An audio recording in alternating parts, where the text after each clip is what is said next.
एक छोटा Cessna plane जो कोलंबिया से उड़ान भरता है और इस सेस्ना प्लेन में सवार एक औरत और इसके 4 बच्चे। सबसे छोटा बच्चा 1 साल का था जो इस औरत की गोद में था और सबसे बड़ी बेटी 13 साल लेल्सी जो इस प्लेन में सवार थी।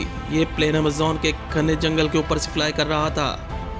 दौरान प्रवास प्लेन में कुछ खराबी हो गई और देखते ही देखते प्लेन के इंजन में आग लग गई। अब प्लेन बेकाबू होकर अमेज़न के घने जंगल में जा गिरा। 3 लोग मौके पर ही मारे गए, एक पायलट और एक क्रू और वो औरत जिसके ये 4 बच्चे थे। खुशकिस्मती से चारों बच्चे महफूज रहे। अब सबसे छोटा बच्चा जो 1 साल का था वो हैरानकुन तौर पर जिंदा था।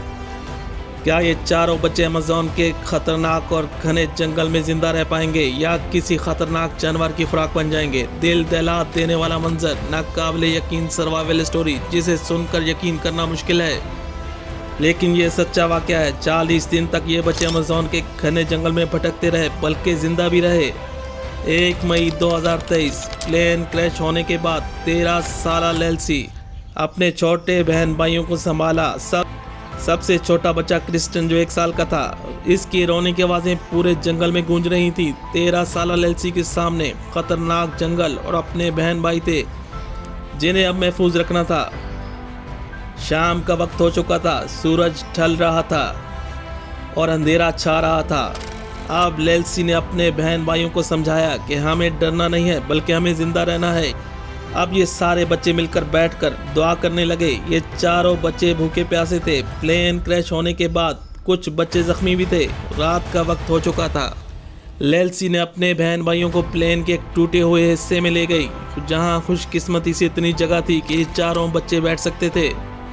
रात के वक्त जंगल बहुत डरावना था, लेकिन लेल्सी ने हिम्मत नहीं टूटने दी और अपने बहन भाइयों को दिलासा देकर सुला दिया था। एक छोटा भाई जो रोते रोते लेल्सी की गोद में ही सो चुका था। रात भर खतरनाक जानवरों की आवाज़ें।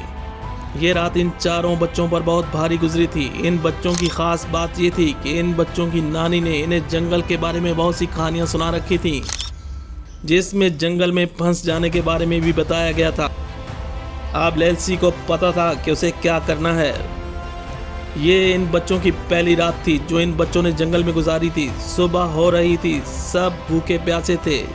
अब लेल्सी ने अपने बहन भाइयों को लिया और पानी की तलाश में चल पड़ी।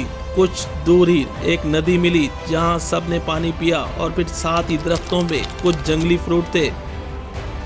फिर साथ ही दरख्तों पर कुछ जंगली फ्रूट थे। पेड़ से तोड़कर अपने बहन भाइयों को खिलाया। फिर तो जैसे इन सब बच्चों में एक जान सी आ गई थी।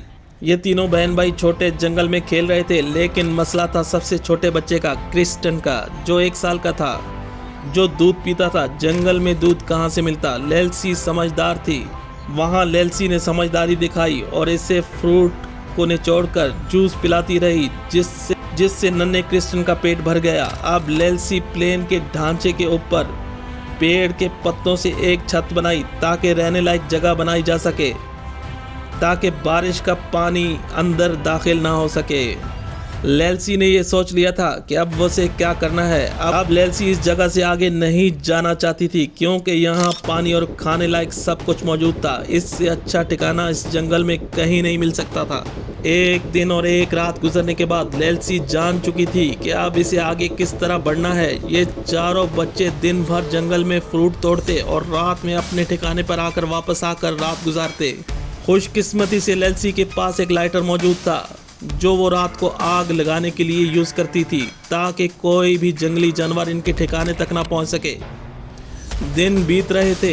लेल्सी को सबसे ज़्यादा फिक्र अपने छोटे भाई क्रिस्टन की थी कि कहीं वो बीमार ना पड़ जाए, और फिर ऐसा ही हुआ। क्रिस्टन बीमार पड़ गया। लेल्सी को ख्याल आया कि एक पौधा ऐसा था जो इसकी नानी ने बताया था कि जिसके पत्तों को उबाल लिया जाए और इसका पानी पिया जाए तो बीमारी ठीक हो सकती। कुछ ही दूर लेल्सी को वो पौधा मिल गया और इसने आग लगाकर नारियल के खोल में पानी डालकर उन पत्तों को उबालकर अपने छोटे भाई को वक्फे वक्फे से पिलाती रही।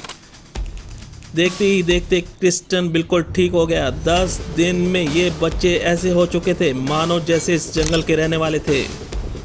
इधर कोलंबियन सरकार ने इन बच्चों की तलाश जारी रखी हुई थी। हेलीकॉप्टर से सर्च ऑपरेशन हो रहा था, लेकिन घने जंगल के ऊपर से किसी चीज़ को तलाश करना नामुमकिन था। फिर सर्च करने वाली टीमों ने फैसला किया कि अब इन्हें जंगल के अंदर जाकर तलाश किया जाएगा। 15 दिन मुसलसल तलाश जारी थी। एक सर्च करने वाली टीम के लोगों को कुछ जहाज के टुकड़े मिले। अब सर्च का काम तेजी से जारी था। आखिर 20 दिन की तलाश के बाद इन बच्चों को तलाश कर लिया गया। फिर इन्हें फौरन रेस्क्यू करके हेलीकॉप्टर के जरिए शहर में पहुंचाया गया, जहां इन्हें हॉस्पिटलाइज्ड किया गया। कुछ दिन हॉस्पिटल में रहने के बाद इनकी हालत बिल्कुल बेहतर हो चुकी थी और वो मुकम्मल सेहताब होकर दुनिया के सामने आए। दुनिया के तमाम न्यूज़ चैनल्स ने इन बच्चों की सर्वाइवल स्टोरी को कवर किया। 40 दिन और अमेज़न का ख़तरनाक जंगल, ये बच्चे जिंदा वापस घर आ चुके थे, जो नाकाबिले यकीन वाक़या था। ये थे वो 4 बच्चे जिन्होंने 40 दिन तक अमेज़न के ख़तरनाक जंगल में गुजारे थे।